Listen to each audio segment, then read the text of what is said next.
السلام علیکم ورحمۃ اللہ وبرکاتہ۔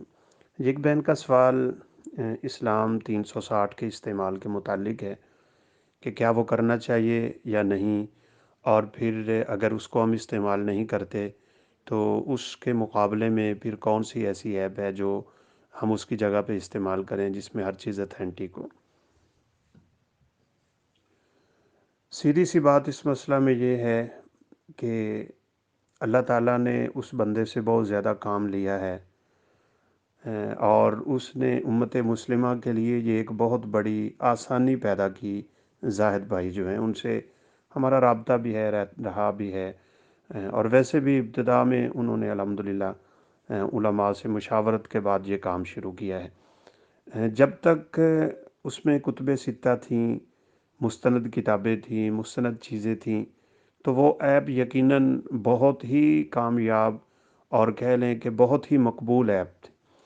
لیکن وقت گزرنے کے ساتھ یعنی یہ انسان کی کمزوری کہہ لیں کہ وہ کچھ دنیا کی طرف مائل ہونا شروع ہو جاتا ہے۔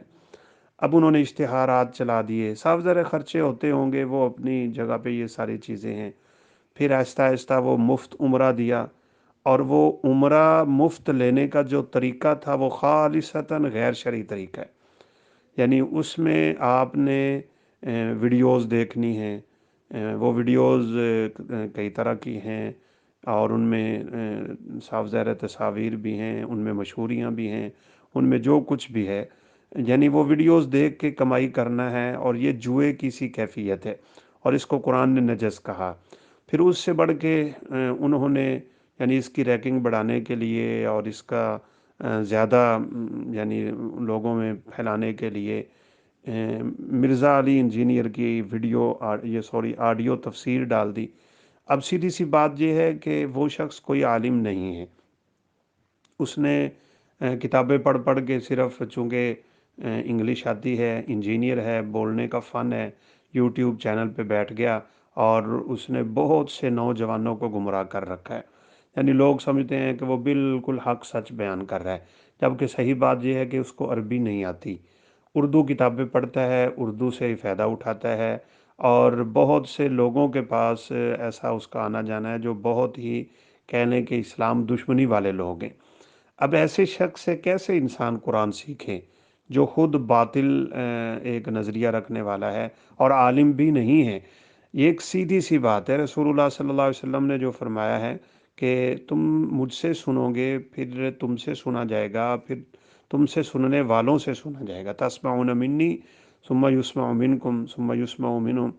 اس طرح ایک سلسلہ سند ہے، جن لوگوں کے پاس رسول اللہ صلی اللہ علیہ وسلم کا علم اس طرح پہنچا ہوا ہے کہ ان کے اساتذہ کی یہ سند رسول اللہ صلی اللہ علیہ وسلم تک پہنچتی ہے، وہ معتبر علماء ہوتے ہیں اس وقت دنیا میں۔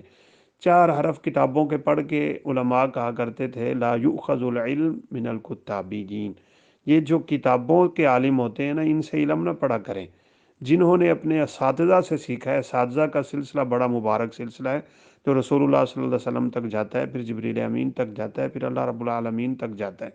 تو اس لیے اب اس ایپ کے بارے میں بہت سے اشکالات پیدا ہونا شروع ہو گئے ہیں، تو علماء نے اس سے منع کر دیا۔ تو بہرحال یہ واقعہ ہی ایسا ہے کہ پھر انسان ان چیزوں میں پڑ جاتا ہے جو ناجائز بھی ہوتی ہیں۔ تو اس کے مقابلے میں ایک بہت پیاری ایپ ہے مکتبہ شاملہ اردو، آپ گوگل پلے پہ لکھیں گے تو مکتبہ شاملہ اردو سافٹ ویئر سامنے آئے گا۔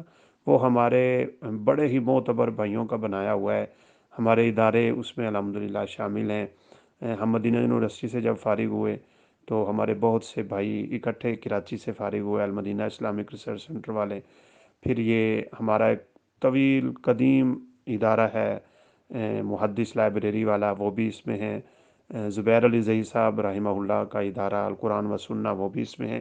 تینوں اداروں نے مل کے یہ ایپ بنائی ہے، اور بہت ہی خوبصورت اور اتھینٹک، اور اس سے یعنی استعمال میں بہت آسان بھی ہے، تو اس کو یوز کیا جائے وہی کام ہے انشاءاللہ۔ اس میں بھی بڑے خوبصورت تراجم، تفاسیر، اور پھر اس طرح احادیث اور دیگر کتابیں بھی اس میں شامل ہیں۔